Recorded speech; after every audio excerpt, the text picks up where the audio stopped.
ভেতরের হাহাকার ভেতরে রেখে মুখে মিছে হাসি ফুটালেন লুৎফুন্নাহার।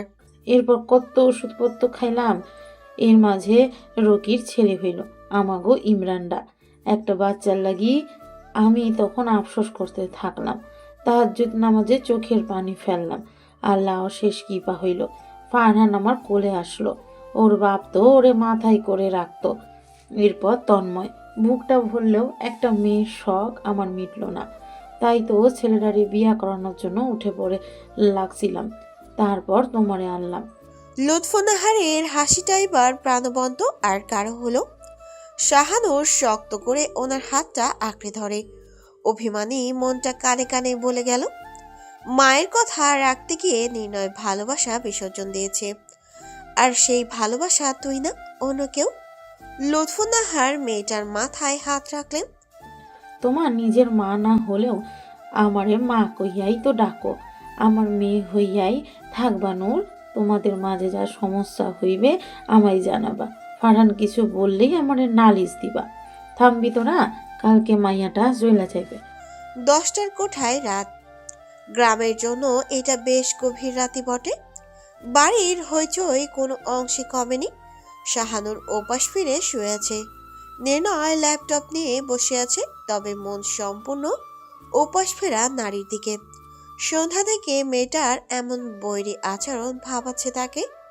প্রশ্ন করলে শুধু স্বল্প কথায় উত্তর দিচ্ছে, এক প্রকার অ্যাভয়েড যাকে বলে। জোর করে কথা বলছে মনে, এখনো নিশ্চয়ই ঘুমায়নি, ভান করছে। কিন্তু কেন? তাকে ইগনোর করার মানে কি? রাগে চিবুক কঠিন হয়ে এলো নির্ণয়ের। কি আশ্চর্য, ওর রাগ হচ্ছে কেন? এই কটা দিন তো সে নিজেকে পরিবর্তন করার চেষ্টায় ছিল। এই নারী সেটাও হতে দিল না। তার ইচ্ছে করছে মেয়েটাকে এদিকে ফিরিয়ে বেশ কিছু কথা শোনাতে। ভাবনা অনুযায়ী এগিয়ে গেল নির্ণয়। অদ্ভুতভাবেই তার তীর তীরে মেজাজ ঠান্ডা হতে বাধ্য হলো। সে আলগোছে হাত রাখলো শাহানুরের মাথায়। ঘুমিয়ে পড়েছো? জেগেই ছিল শাহানুর। হঠাৎ স্পর্শ আর তলার স্বরে নড়ে উঠল একটু। সারা দিকে দিতে বাধা দিল মস্তিষ্ক, কিন্তু মন কি আর তা মানে? ক্লান্ত গলায় উত্তর দিল, না। না। তাহলে মুখ ফিরিয়ে শুয়ে থাকার কি আছে? তপ্ত শ্বাস ফেলল নির্ণয়। কণ্ঠে নমনীয়তা এনে শোধালো, ব্যথার ওষুধ দিয়েছিলাম, খেয়েছিলে? ব্যথা করছে? না। কি তখন থেকে শুধু নানা শুরু করেছে। রাগ বিরাগে ধৈর্যচ্যুত হচ্ছে তার। এই মেয়েকে শোয়া থেকে কোলে নিয়ে পুকুরে ফেলে দেওয়ার অভিলাষ জাগলো নির্ণয়ের মনে। তেল বিলিয়ে ওঠা রাগের দরুন এবার কিছুটা রুক্ষ স্বরেই বলল, কি না? ওষুধ খাননি নাকি ব্যথা নেই, কোনটা? কিয়ৎক্ষণ চুপ থাকলো শাহানুর, নিজেকে আরো গুটিয়ে নিয়ে বলল, ব্যথা নেই, আমার ঘুম পাচ্ছে, আপনিও ঘুমিয়ে পড়ুন। এতক্ষণ যখন জেগেছিল তখন ঘুম পায়নি, এখন যেই না ছেলেটা কথা বলতে এসেছে অমনি ঘুম পাচ্ছে। স্ত্রীর দিকে আর একটু ঘেঁষে গেল নির্ণয়। মাথায় হাত রাখা, হাতের আঙুলগুলো শাহানুরের চুলের ভেতর নরম চামড়ার বিচরণ করে শীতল কণ্ঠেই বলল, কি হয়েছে? কোনো কিছু নিয়ে আপসেট? অভিমানের স্তূপ তলে থাকা নারীর হৃদয় ভেতরে ঢুকরে উঠল। স্বামীর স্পর্শে সমস্তটা নিংড়ে এলো। মাথা একটু সরিয়ে নেয় শাহানুর। বালিশে আটসাট হয়ে শুয়ে শীর্ণ গলায় বলে, তেমন কিছু না, ঘুম পাচ্ছে, কাল সকাল সকাল উঠতে হবে তো। অতুষ্ট দৃষ্টিতে নির্নিমেষ তাকে রইল নির্ণয়। গম্ভীর থেকে সুগভীর হলো চাহনি। কি এমন হলো আজ তাকে এত উপেক্ষা কিসের? নবদিত সূর্যি মামার তাপটা বেশ দাপুটে। শুভ্র মেঘের আনাগোনা বিয়ের বাড়ির জন্য শোভন হলেও আবহাওয়া এমন ভোলবদল মানবকুলকে ভাবনায় ফেলছে। পায়ের গোড়ালিতে সূক্ষ্ম ব্যথা আছে শাহানুরের, তারপরেও ক্ষান্ত নয় সে। আলমারির সব কাপড়গুলো নামিয়ে পুনরায় গুছিয়ে নিচ্ছে সে। আলগোছে তখন শপিং ব্যাগটাও হাতে এসেছিল। মন কামড়ে শাড়িটা ছুঁয়ে দেখার ইচ্ছেটা দমিয়ে নিয়েছিল। হৃদয়ের প্রথাও কমাতে টেবিলের বইগুলোতে হাত দিল। বাড়িতে আজ বহু কাজ। মেহমানে চারিপাশ কিচকিচ করছে। নির্ণয় ঘরমাক্ত মুখে রুমে এসেছে। শরীরের কালো শার্টটা লেপ্টে আছে। দরজা আটকে গলা বাড়ালো সে। চুপচাপ বসে থাকা যায় না? কথার পিঠে কথা বলল না শাহানুর। হাঁসফাঁস করে হাত থামলো সে। পা বাড়িয়ে চলেই যেত। উপরন্তু পথ আঁকড়ে দাঁড়ালো নির্ণয়। এখন কোথায় যাওয়া হচ্ছে? পুরুষের তীক্ষ্ণ ধারালো সেই দৃষ্টি, যা তার চোখ দুটো ঝলসে দেওয়ার জন্য যথেষ্ট, মনটা কামড়ে দেওয়ার জন্য উপযুক্ত। সেই দৃষ্টিতে দীর্ঘক্ষণ তাকালো না শাহানুর। ওই চোখে এককালে অন্য নারীর বাস ছিল ভাবলেই কষ্ট হয়। নির্ণয় তার পেশিবহুল হাত বাড়িয়ে আঁকড়ে ধরল শাহানুরের নরম বাহু, বসালো খাটে। বিশাল দেহরক্ষীর মতো সরাসরি এসে দাঁড়ালো ঠিক সম্মুখে। অমসৃণ তর্জনী আঙুলে তরাক মেয়েটার থুতনি ধরে ওপরে তুলল মুখ। রাশভারী কলায় প্রশ্ন ছুড়ল। সমস্যা কি তোমার? অগোছালো হলো শাহানুরের চোখের মনি। নির্ণয় থুতনি ছেড়ে এবার বলে, তোমার মতো না বুঝার ভান করি না আমি। আমায় ইগনোর করছো বেশ বুঝতে পারছি। কারণ কি? পুরুষের ভারী গলা। চোখ তুলল না শাহানুর। বুকের ভেতর কেমন একটা করছে তার। গলা ধরে আসছে বারবার। বেগবান ঢোক গেলে শাহানুর। আমি কেন ইগনোর কর? Don't be pretentious. আমি বুঝি সব। কি হয়েছে বলো আমায়। অনেকটা ঝোঁকে কথাটা বলল নির্ণয়। এবার সরল দৃষ্টিতে তোলয় শাহানুর। মুখটা স্বাভাবিক রাখলেও চোখের কোঠরে সবে জলের সূচনা হচ্ছিল। খানিকটা আটকে উঠল নির্ণয়। ডান হাতটা স্ত্রীর কালে রাখলো। যাবে রাখতে যাবে, তার আগেই উঠে দাঁড়ালো শাহানুর। সোজা হলো নির্ণয়। শাহানুরের কপালের উপরিভাগের সিঁথিটা ঠিক নির্ণয়ের নাক বরাবর। দুহাতে শাহানুরের বাহু ধরে যথাসাধ্য নরম গলায় শুধালো। ইগনোর করছো কেন? কোন দোষে? কাটা পাটা হাঁটু থেকে নিচ অবধি কাঁপছে শাহানুরের। মনটা জ্বলছে পড়ছে। ছাইগুলো দিক বেদিক উঠছে। মনের যানজট দূর করে এবার ধরা গলায় ছেড়ে দিল সমগ্র অভিমান। দোষটা আপনি করেছেন। বিয়ের আগে আমার সবটা না জানানো, এটাই আপনার দোষ। আর আমায় আগে জানালে আমি নিজেই নিজেকে সরিয়ে নিতাম। জীবনের সবচেয়ে বড় অপরাধের জন্য একটু করুণার আশ্রয় চাইতে আজ প্রস্তুত নির্ণয়। কিন্তু শাহানুর তা হতে দিচ্ছে না। মেয়েটার টলমলে চোখে তাকে শক্ত কণ্ঠেই বলে, আপনি হঠাৎ বদলে যাওয়ার নাটক কেন করছেন? বিশেষ ব্যক্তি হোক বা আঘাত দেওয়ার কথা এত সহজে কি ভোলা যায়? অবধের ন্যায় তাকিয়েছে নির্ণয়। হ্যাঁ, তার ভুল আছে। কিন্তু পরিস্থিতি যে মন সে তারায় নতুন সুরে গাইতে শুরু করছিল। জীবনটা নতুন পথে হাঁটার সূচনা করছিল। মেয়েটার নরম চাহনি বারবার এটাই বোঝাচ্ছে যে সে সবটা ক্ষমা করে তাকে আপন করে নেবে শীঘ্রই। তাহলে আজ ওই চাহনি এতটা অভিযোগী কঠোর কেন? নির্ণয় ঢোক গেলে ভেতরের ঝড়টাকে একপাশে রেখে ঠান্ডা স্বরে কণ্ঠ বাড়াই। সব তো ঠিকই হচ্ছিল। মিথ্যে আর ভিত্তিহীন ভাবে। দৃঢ় গলায় বলে বেশ কিছুটা পিছিয়ে এলো শাহানুর। নির্ণয়ের দৃষ্টির কোথাও মর্মাহত বেদনা, অসহায়ত্বের ছাপ। যথাসম্ভব নিজেকে স্বাভাবিক রেখে সে শক্ত স্বরে ফের গলা তোলে। মানছি আমার ভুল। আমি ক্ষমা চাইতেও প্রস্তুত। আর সবটা আমি ঠিক করতেও। আঁচলের কোনা খামচে ধরে রেখেছে শাহানুর। মাথার খোপাটাও ঢিলে হয়ে এসেছে ইতোমধ্যে। ক্ষমা তো আমার চাওয়া উচিত। আর ঠিক করা না করা জানি না, জানতেও চাচ্ছি না। মা বাবা পরিবার আর সমাজের দিকে তাকিয়ে জীবনে পরিবর্তন আনার প্রয়োজনও দেখছি না। সান্ত্বনা স্বরূপ শাড়িটা দিয়েছিলেন না, বেহায়ার মতো গ্রহণও করে। শাহানুর। গম্ভীর কণ্ঠে এই প্রথম নিজের নামটা শুনে একটু আটকে গেল নারীর কণ্ঠনালী। অভিমানে এক পশলা বৃষ্টির ধারা কপল বেয়ে এসে থুতনিতে ঠেকল। নির্ণয় তাদের মধ্যকার দূরত্ব গোছাতে খানিক এগিয়ে আসতে নিল। পিছু সরে গেল শাহানুর। ফলে ভালোভাবেই টেবিলের সাথে ধাক্কা পেল মেয়েলি কোমরটা। চিবুক শক্ত করে চোখ বন্ধ করে নিল নির্ণয়। ব্যাকুল চিত্তে রিরি করে ক্রুদ্ধ বৃদ্ধি পাচ্ছে। সম্মুখে থাকা মেয়েটার ওপর নাকি নিজের ওপর জানে না সে। শুধু এতটুকুই জানে তার ধৈর্যচ্যুত হচ্ছে। তবু ভুল তার। একবার নয়, দুবার করেছে। তৃতীয়বার তা হোক চাইছে না সে, তাই নিজেকে সামলে নিতে মুখে ডান হাতটা ঘষে দম ফেলে অত্যন্ত নিচু স্বরে বলে, আমি তোমাকে সান্ত্বনা দিতে শাড়ি দিয়েছিলাম। হুম, আমার অনুভূতি সম্পর্কে বিন্দু বিসর্গ ধারণা রাখো তুমি। আজ কি হলো তোমার? তুমি বুঝো না কিছু? সজল চোখে ক্ষিপ্র দৃষ্টিতে তাকালো শাহানুর। অনুভূতি? কোনটা? কোন এক বিশেষ কারণে আপনি বাসর রাতে আমায় বলেছিলেন আপনি এখনই বিয়ে করতে চাননি। বিয়েটা আপনাকে বাধ্য হয়ে করতে হয়েছে। আমি শুধু স্ত্রীর মর্যাদা পাবো, আপনার জীবনের আর 5টা আসবাবের মতো আমার স্থান। মোর নির্ণয়, কৈফিয়ত দেওয়ার মুখ নেই তার। কিছুক্ষণ সময় চুপ থেকে আবারও কম্পিত আর অভিমানী কণ্ঠে শোনা গেল কড়া বাক্যবান, স্ত্রীকে সন্দেহ করে 2-4 কথা শোনানোর পর একটা শাড়ি দিলেন। What kind of feelings is this? এটা সান্ত্বনা নয়। আলাদা এক কোণার রুমে শরণার্থীর মতো থেকেছি। ওটাকে কি বলবো? দয়াশীলতা? দুহাত মোট করে চোয়াল কামড়ে ধরে দাঁড়িয়ে আছে নির্ণয়। শাহানুরের প্রতিটি শব্দ আগুনে জ্বলন্ত তীরের মতো বিদ্ধ হচ্ছে তার বক্ষে, বজ্রাঘাত করছে হৃদয় পুড়ে, এফোর হয়ে অদৃশ্যে ক্ষতবিক্ষত করে দিচ্ছে।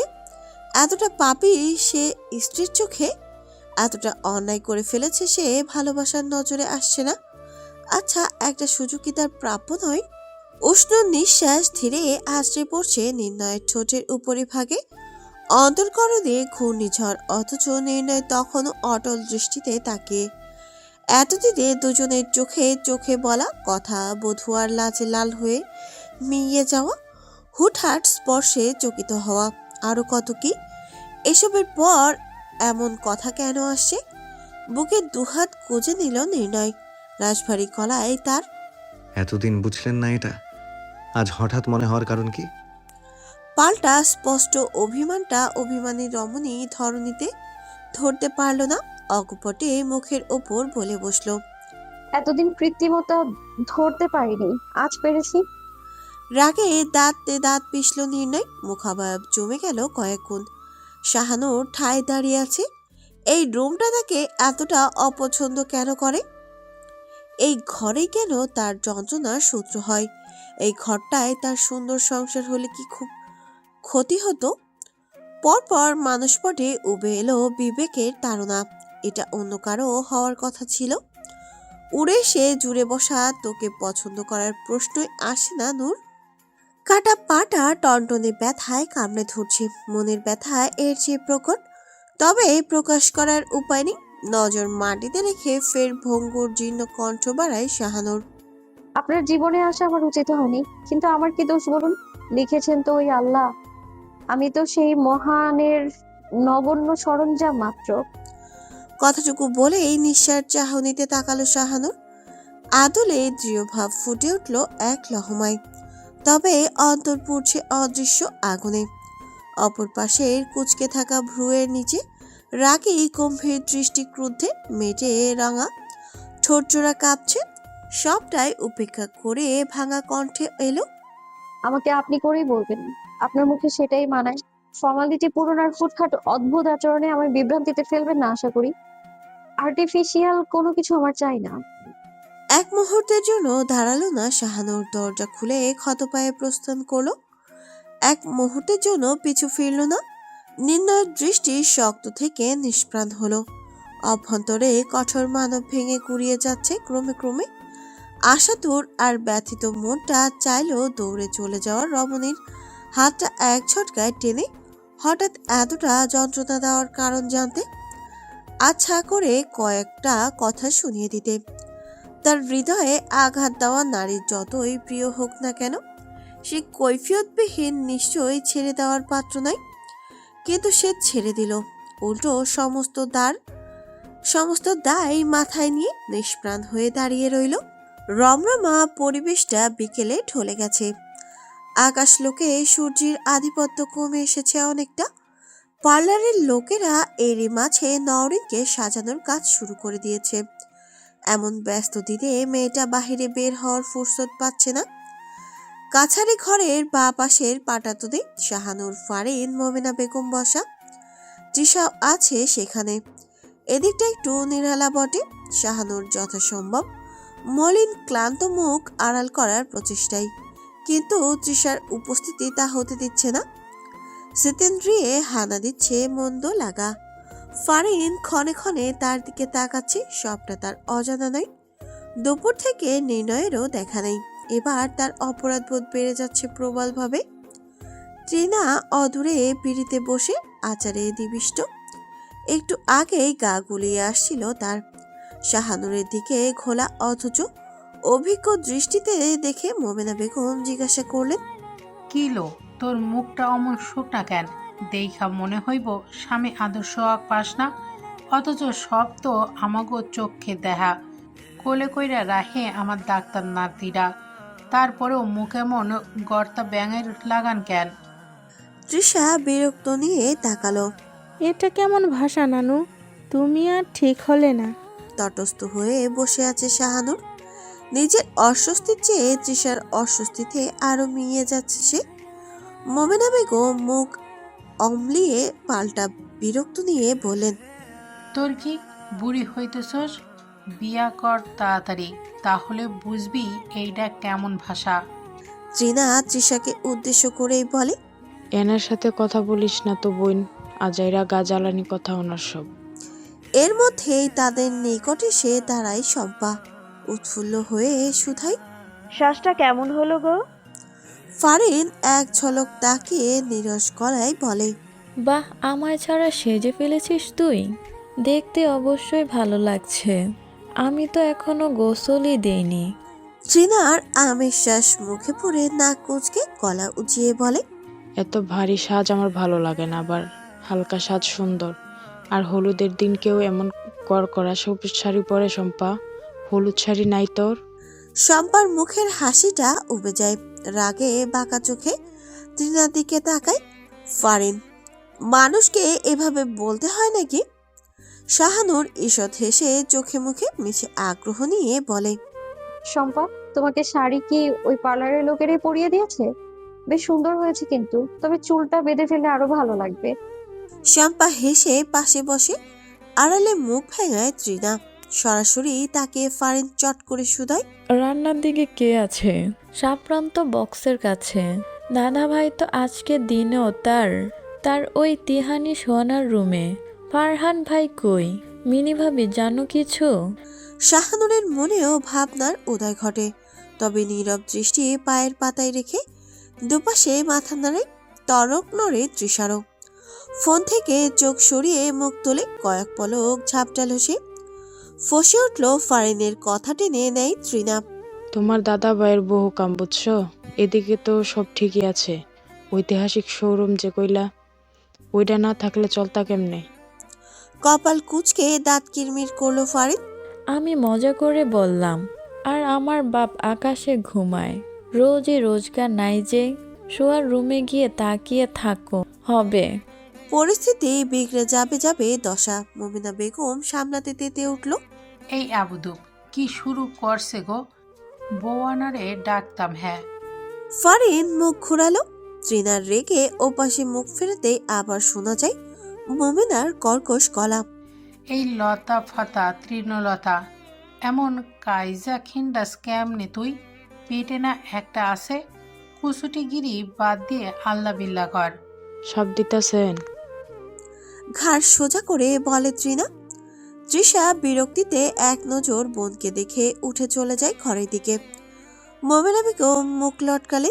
সাপ দিব কেন রে সেমরি? আমি সাবধান করলাম তোরে। তৃণা একরাশ বিদ্বেষ মোড়া নিয়ে উঠে গেল। শাহানুর অবলার মতো নির্জীব বসে আছে। ফারিন আরেক ঝলক দেখে নেয় তাকে। নিশ্চয়ই তখন তার বলা কথার দরুন মন খারাপ। অপরাধী আর কুণ্ঠিত মন নিয়ে সেও বসে থাকতে পারল না। বিষয়টা যেভাবেই হোক বোনকে জানাতে হবে। চারিদিকে সৌম্য আলোর ঝলকে তমসা আজ হাঁটতে বসেছে। বিরাট দলানে গড়া বাড়িটা ছোট্ট ছোট্ট ফেরি লাইটের সংবদ্ধ। আলোর দৃষ্টি আকর্ষণ করে দাঁড়িয়ে আছে চতুর্দিকে থাকা নারকেল আর সুপারি গাছেও লাইটিং করা হয়েছে। চাঁদটাও আজ পূর্বের চেয়ে বড় আকারে, তবে তার রূপালী আলো এসব কৃত্রিম আলোর কাছে অবহেলিত হয়ে ঘর কোদা বসে হয়ে আছে শাহানুরও। প্রীতম আর তার স্ত্রী এসেছে কিছুক্ষণ আগে, সাথে দেখা করে গেল মাত্রই। অথচ সেই দুপুরের পর থেকে নির্ণয়ের দেখা নেই। মনের অধৈর্য অংশটা চাইছে লোকটার মুখের দেখা, আর অভিমানী অংশটা চাইছে না। যাতনা আর মনের এই সংমিশ্রণে ভেতরে ফেটে যাচ্ছে দুর্বল নারী। সকালের জোড়াজড়িতে না পেরে এক কাঠালি রঙের শাড়ি জড়িয়েছে গায়ে। সাজগোজের বিন্দু পরিমাণ অভিলাষ নেই। বাহিরে গান বাজনা, এত শত আলোর ভিড়ে সে আধারে বসে থাকা এক ভীতু রমণী, যার হাতটা ধরার মানুষ নেই। গায়ে হলুদ, অনুষ্ঠান শুরু হবে 10টা নাগাদ। এদিকে একটু রাত হলে হলুদ অনুষ্ঠান শুরু করা হয়। পরিপাটি নওরিনকে নিয়ে হঠাৎ ফারিন রুমে আসায় চমকায় শাহানুর। ফারিনের মুখটা ওইটুকুনি হয়ে আছে, দৃষ্টি নিচে। নওরিন দরজাটা চাপিয়ে দাঁড়ায়। শাহানুর একটু নড়ে চড়ে কণ্ঠে অবাকতার রেশ আনে। নরিন, এসে বসো। তুমি তো সারাক্ষণই ঘরের কোনায় বসে থাকতে পারো, তাই থাকো। আমার এত বসার শখ নেই ভাই। নওরিনের কণ্ঠে রাগ আর তিরিক্ষি ভাব স্পষ্ট। শাহানুর কথা খুঁজে না পায়, আবার গলা চড়ায় নওরিন।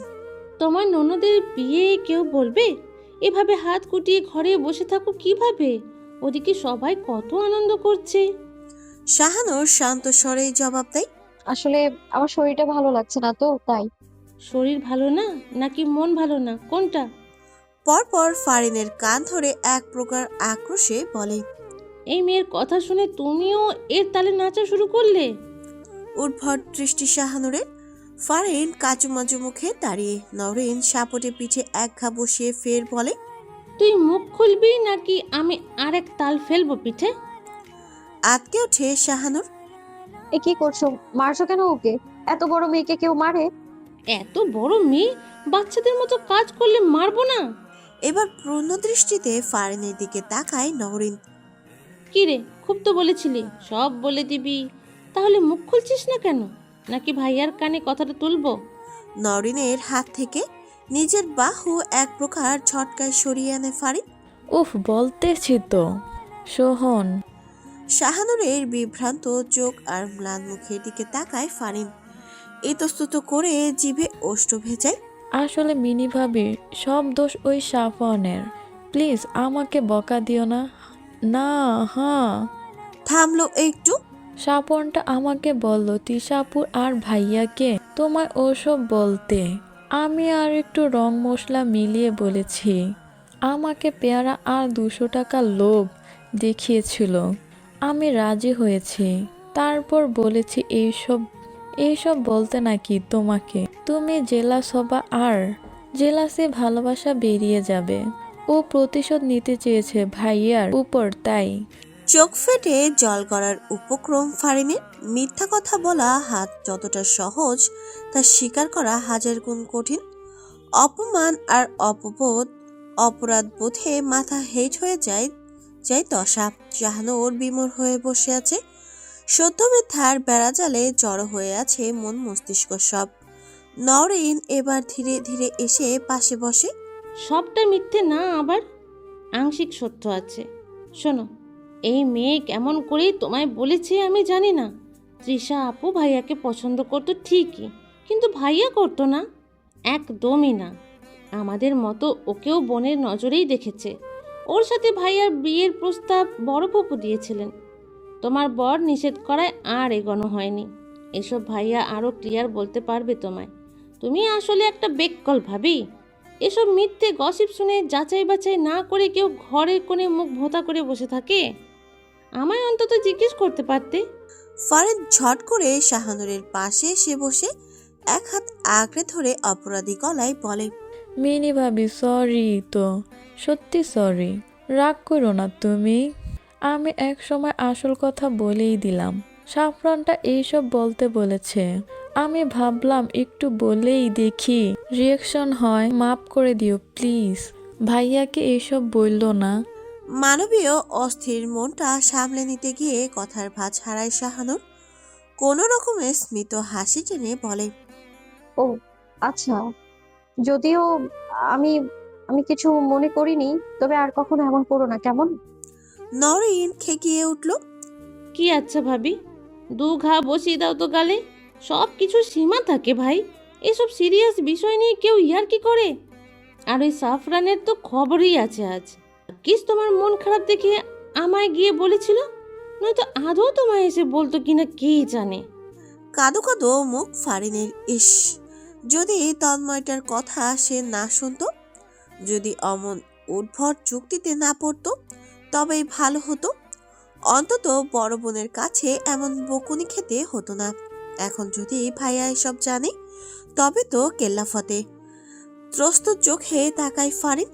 প্লিজ ভাবি, ভাইয়াকে বললো না কিছু, আর জীবনও এমন করব না। বলবে, 100 বার বলবে, নয়তো আমি বলবো। নরিনের চোটপাটে অসহায়ত্ব ছেড়ে তার দিকে এবার বিরক্তিতে তাকালো ফারিন। শাহানুরের মনে আত্মগ্লানির প্রারম্ভ যখন, তখন আবার কান্না জড়ানো স্বর ফারিনের। ভাবি, সংজ্ঞা পেতেই অবিচল দৃষ্টিতে তাকায় শাহানুর। অটল কণ্ঠে কিছুটা উৎগ্রীব হয়ে বলে, আচ্ছা সে না হয় বললাম না, কিন্তু তোমাদের ভাই কোথায় জানো তোমরা? বলে না তাহলে খুঁজোস কেন? ঠোঁট উল্টে সন্ত্রস্ত গলায় বলা ফারিনের প্রশ্ন ফিক করে হেসে দিল নরিন। খানিক বিব্রত হয় শাহানুরও, তবে অন্তরটা যে আনমন অস্থিরতা আর অনুশোচনার দহনে পড়ছে, তাকে করে বোঝাবে এদের। পুরো বাড়ি মোটামুটি জনাকীর্ণ, আত্মীয় স্বজনে পা রাখার জায়গা নেই কোথাও। ছাদের দিকটাও কিছুটা জনমানবে পূর্ণ, তবে ভিডিও ক্লিপ নেওয়ার জন্য এর চেয়ে ভালো স্থান আপাতত হবে না। এখানে সব রমণী। তৃষা একবার এসে চোখ বুলিয়ে আবার কি মনে করে যেন নিচে নেমে গেছে। বাঁ পাশের ফুল গাছ আর রং বেরঙের ছোট ছোট ল্যান্ডস্কেপ লাইট, সেখানে দাঁড়িয়ে ফটোশুট করছে নরিন। কংক্রিটে করা আসনে বসা, বাচ্চা কোলে প্রীতমের স্ত্রী নরিন বসা। শাহানুর এক পাশের রেলিং ধরে উজাটান মনে দাঁড়িয়ে আছে। তার দৃষ্টি শোনে সাঝের দিকে আকাশটা চাঁদ তারার ঝলমল করছিল, যদিও বা তখন তার নিজ মনে জ্যোতি ছিল না, কিন্তু তখন জ্যোতি পেলেও সাথে যেন অনুতপ্তের মিছিল চলছে।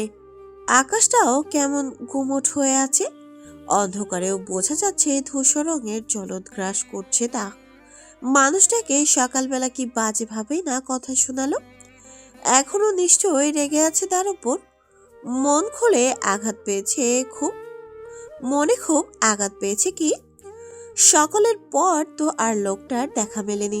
মনটা বারবার এদিক সেদিক, মানুষটার সন্ধান চালিয়ে যাচ্ছে প্রবলভাবে। হুশ আসতে স্মিত হাসে শাহানুর। প্রীতমের স্ত্রীর কোলে থাকা খুবই বিভোর বাচ্চাটার গালে আলতো হাত রেখেই বলে, আগে আপনি আমাদের বাসায় আসবেন। আমি অনেকদিন প্রীতম ভাইয়াকে বলেছি আপনাকে নিয়ে আসতে, তাই এই পুচকে সোনাকে নিয়ে আগে আপনার আসা চাই। অমায়িক হাসি নৌসিনের। বাচ্চাকে আলগোছে কোলে নিয়ে আবার অনুরোধী কণ্ঠে বলে, দাঁড়িয়ে আছেন তখন থেকে, প্লিজ বসুন না। শুধুই 5 হাঁড়ি ডিম, আর কিছু না। সুপরিচিত স্বর ঝট করে ঘাড় ফেরায় শাহানুর। এটা নির্ণয়ের গলা। কাছারি ঘরের ওদিক থেকে পাল্টা জবাব আসে, আর কিছু লাগবো না, সুমনের দোকান থেকে গেলেই ডিম দিয়ে দিব। শাহানুর দ্রুত রেলিং ধরে একটু নিচে ঝুঁকে গেল। 2-4টে মানুষের মাঝে নির্ণয়ের অভাব ঠাউর করতে সমস্যা হলো না তার। ওই তো আটশাট কালো শার্টে বিদ্দিষ্ট চওড়া প্রস্তর কাঁধ, দীর্ঘ পায়ের লম্বা লম্বা কদমগুলো নিজস্ব ঐশ্বর্যে কাছারি ঘর পেরিয়ে উঠোনের দিকে যাচ্ছে। পথিমধ্যে বোধহয় আবার ইমরানের ডাক পড়ায় থেমেছে একটু। অস্থির হয় রমণীর মন, হৃদয়ের অন্টনে চাতকের ন্যায় ছটফট করে ওঠে। রেলিং দিয়ে ঝুলে থাকা আঁচল আলগোছে তুলে দেয় শাহানুর। বেগবান কণ্ঠ বাড়িয়ে বলে, ভাবি আপনি একটু বসুন। হ্যাঁ, আমার একটা কাজ আছে, আমি এক্ষুনি আসছি। বলেই অবিলম্বে ছুট লাগায়। কিছুটা অবাক হয় নওশীন, তবে ততটা ভাবে না। এক প্রকার দৌড়ে নিচে নেমে আসে শাহানুর। আশেপাশে সে তেমন মনোযোগী নয়। এক মুহূর্তে নির্ণয়ের মুখদর্শন তার জন্য বড্ড জরুরি। গুমোট আধারে ঢেকে আছে আকাশ। অবশ্য বিয়েবাড়ির জৌলুসের কাছে তা তুচ্ছ বটে। হালকা ঠান্ডা হাওয়া গা ছাপিয়ে যাচ্ছে। শাহানুর ডানে বামে না তাকিয়ে নির্ণয়ের পিছনে। রাজপুরশালী দীর্ঘ কদমের কাছে তার পা দুটো একেবারে জীর্ণ। গেট পার হয়ে নির্ণয়ের বোধে আসতেই ক্ষণকালের জন্য পা দুটো থামায়। ব্যক্তিটা কে হতে পারে তা মস্তিষ্কে প্রতীয়মান হতেই আবার সামনে পা বাড়ায় সে।